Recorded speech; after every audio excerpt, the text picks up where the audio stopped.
This might not be the most well-known city we've covered, certainly not, but I think it might be the highest.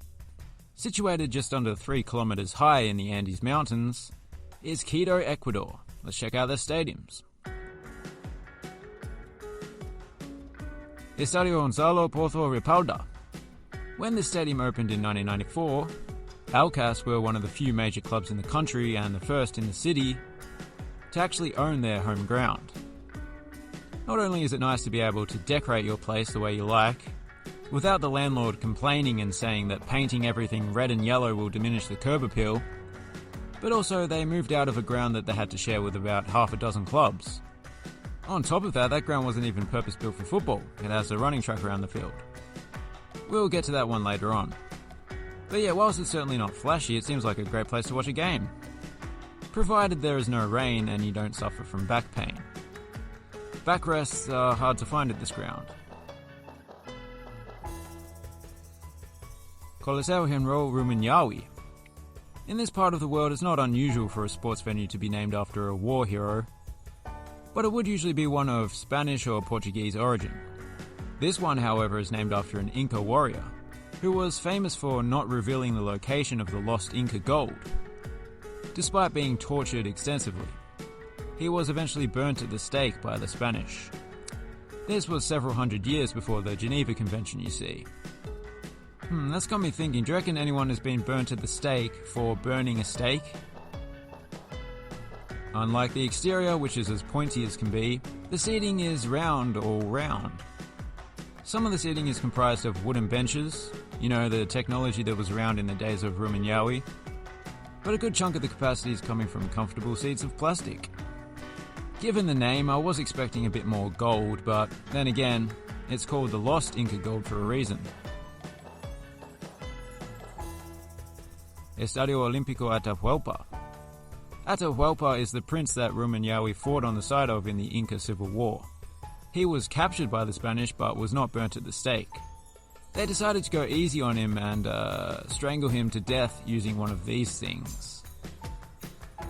Dark times. But to be fair, Atahualpa had people executed when he was in charge, so what goes around comes around. Copyright Justin Timberlake 2006.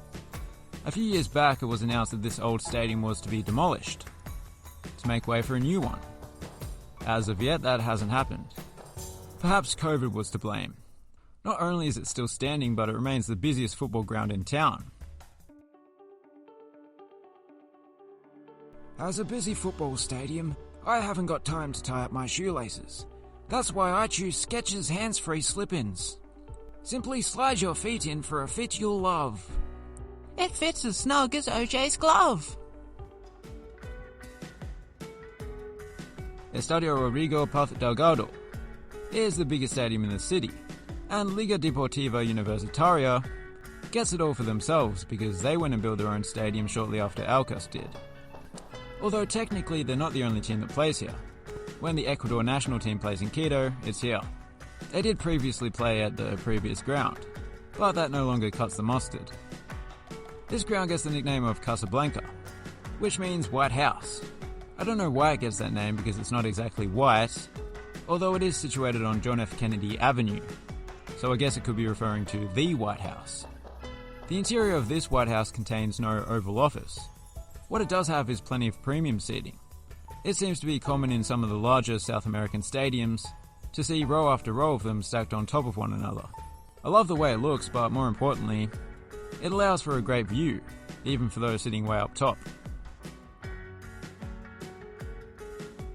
Plaza Doros de Quito. If you've watched a lot of these city videos, you probably know by now that Plaza Doros basically means bull ring, although this is technically not a bull ring anymore, as Ecuador held a referendum in 2011 which resulted in the ban of the killing of animals for entertainment. That decision was, as the kids would say, based? Did I use that right? I don't do internet speak very well. It still hosts religious events, amongst other things. Like most of the bull rings outside of the Iberian Peninsula, it is but a big old bowl of bare concrete. Situated on the campus of the Central University of Ecuador is Estadio Universitario Cesar Aníbal Espinosa. It was actually designed with the help of engineering students at the university, and the grass field itself was chosen and planted with advice from the agronomy students and faculty. The construction also kept a lot of the city's earthworks people in a job for a while, as the land on which this stadium was built used to be a hill. The stadium is home to many different football clubs, some professional, some amateur. None of them are first-tier clubs though, although it was the previous home of Liga Deportiva Universitaria, as their name alludes to.